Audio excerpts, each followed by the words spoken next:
மகாபாரத காலத்தில் குருச்சேத்திர யுத்தத்தில் அர்ஜுனன் அம்புகளால் தோய்த்து பீஷ்மாச்சாரியார் சரசங்கத்தில் வீற்றிருக்கின்ற போது அறவுரை கூற வேண்டும், அறவுரை கேட்க வேண்டும் என்பதற்காக இந்த தருமரை கிருஷ்ணர் அழைத்து வருகிறார் பீஷ்மரிடம். பீஷ்மரிடம் சொல்லுகின்றான், தருமன் நாடு வேண்டாம், நகர வேண்டாம். 18 அக்ரோணி சேனாசங்கள் இழந்து விட்டது. அனைத்து சொந்தமங்கள் இழந்து நான் ஏன் வாழ வேண்டும் என்று விரும்பி கொதித்து கோபப்பட்டு கண்ணு சிந்தி கனத்த இதயத்தோடு பேசுகின்றார். அப்போது இந்த பீஷ்மாச்சாரியர் சொல்லுகின்றார், 18 நாட்களாக அர்ஜுனருக்கு தேரை ஓட்டுபவன் பகவான் கிருஷ்ணனடா. அடியாருக்கு அடியாராகவும் எளியோனுக்கு எளியோனாகவும் இருப்பவன் பகவானடா. நான் உயிரை வைத்துக் கொண்டிருப்பதற்கு காரணமே கிருஷ்ணன் தானடா. இந்த உயிர் தட்சாயத்திலும் போகக்கூடாது, உத்தராயணத்தில் தான் போக வேண்டும் என்று நான் உயிரை பிடித்து வைத்துக் கொண்டிருக்கிறேன் என்று அறிவுரை சொல்லுகின்ற போது கலிரென்று பாஞ்சாலி சிரிக்கிறார்.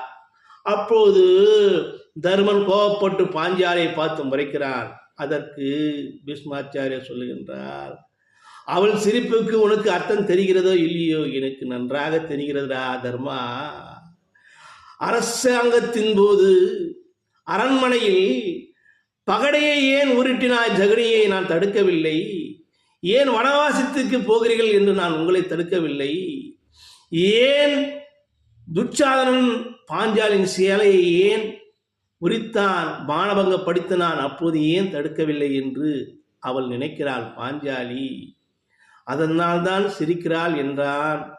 இப்போது அறிவுரை சொல்வதற்கு எல்லா யோகியதும் எனக்கு இருக்குதுடா. அர்ஜுனன் போட்ட அம்புகளா, துரியோதனன் சாப்பிட்ட உப்பினால் இருந்த இந்த குருதி வெளியே போகிறது. இப்போது குருதி வெளியே போய்விட்டது. என் ஆன்மா சுத்தமாக இருக்கிறது. இறைவன் என்னுள் ஜீவித்திருக்கிறார். அவன் ஆன்மா என்னோடு இரண்டர கலந்திருக்கிறது. ஆகையால் அனைத்து தகுதியும் யோகியதையும் எப்போது எனக்கு இருக்கிறது என்று சொல்லுகின்றார். கண்ணி சிந்துகின்றார் பீஷ்மாச்சாரியார். கடைசி நேரத்தில் இந்த தருமனும் தாத்தாவின் பொற்பாதங்களை வழங்கி அங்கிருந்து விடைபெறுகிறான். சமயம் கிடைக்கும் போதெல்லாம் இங்கே வா, அரசாங்கத்தில் சந்தேகம் வருகிற போதெல்லாம் என்னிடம் வா, அதற்கான அறவுரை சொல்லுகின்றேன், அறிவுரை சொல்லுகின்றேன், கேட்டு உணர்ந்து ராஜ்யத்தை திறம்பட செய் என்று சொல்லுகின்றார் இந்த பீஷ்மாச்சாரியார். நானும் விடைபெறுகிறேன். நன்றி, வணக்கம்.